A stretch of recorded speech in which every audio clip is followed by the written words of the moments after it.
Okay, so some audience questions. Questions. Please. Can we have the lights? Roger Mackey Roger. from Elevation Partners. Hey guys, that was incredible. Thank you very much.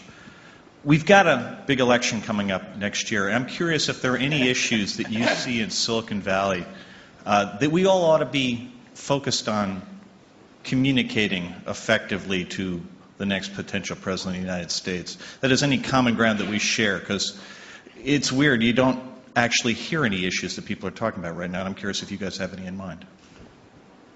Bill? Well, certainly education is one that I'd put at the top of the list.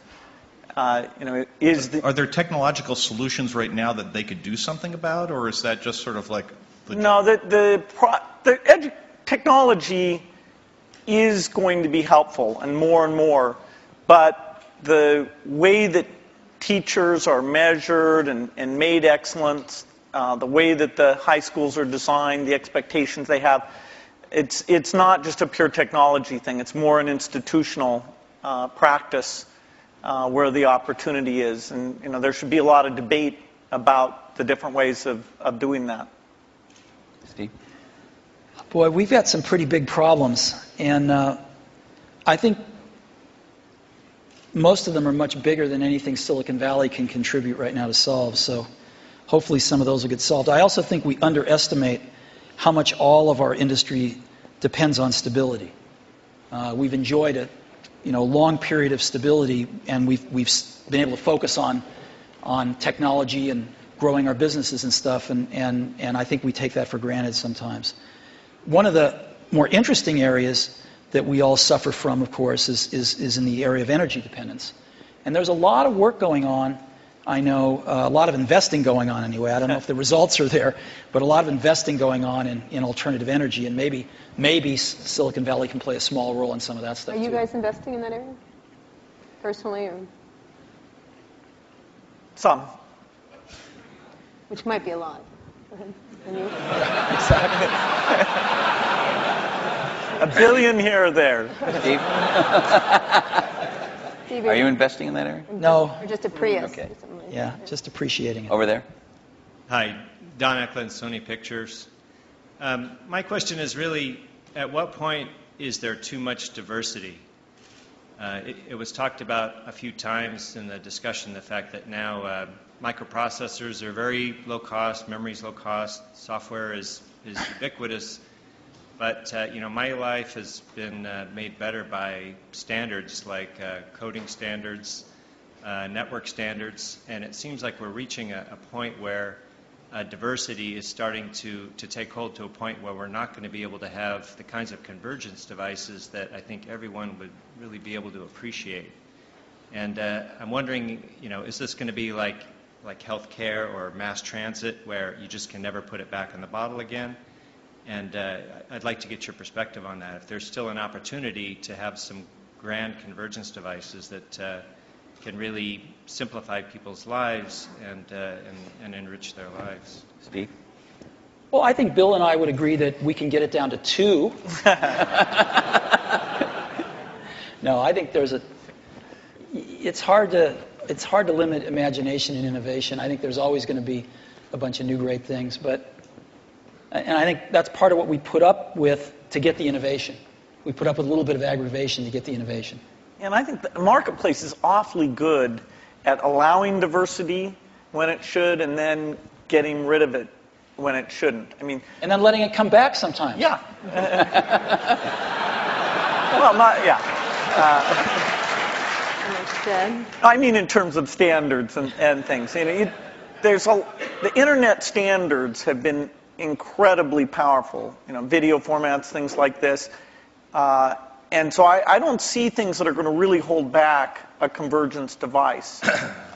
Sure, there's a lot of wireless approaches, but that's pretty healthy right now. They each have various merits. A few of them will end up overlapping the other ones and kill the other ones out. But I think the industry's done very well at latching on to standards for the things that there were no longer any innovation in, and then focusing on the places where it wasn't clear which approach was best.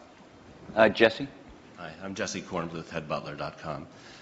Because you're not the youngest guys in the room anymore, it's perhaps appropriate to ask you a question about legacy, each of you.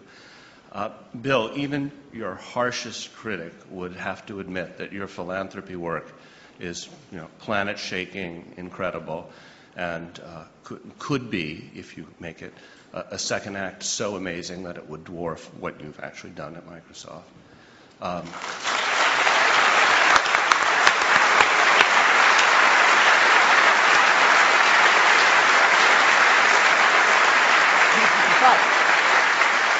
If you had to choose a legacy, what would it be? And Steve, do you look at Bill and you think, gee, that guy is so lucky. He had a company so rich with talent that he didn't have to personally, come in every day and save it. And, I wish I had the opportunity.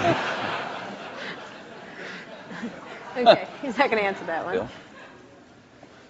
Well, the most important work I got a chance to be involved in, no matter what I do, is the personal computer. That's what I grew up, my teens, my 20s, my 30s. I even knew not to get married until later because I was so obsessed with it. That's my life's work. And it's lucky for me that some of the skills and resources, but I'd put skills first, that I was able to develop through those experiences can be applied to the benefit of the people who haven't had technology, including medicine, working for them. So it's an incredible blessing to have two things like that. But the thing that if you look inside my brain, it's filled with software and, the magic of software and a belief in software. That's not going to change. Okay. So your question was about whether I wish I didn't have to go into Apple every day? No, if you envy Bill a bit, this second act that he has. No, I think it's great. I think the I don't world's. do anything else. But I think the world's a better place because Bill realized that his goal isn't to be the richest guy in the cemetery, right? That's a good thing, and so he's doing a lot of good with the money that he made.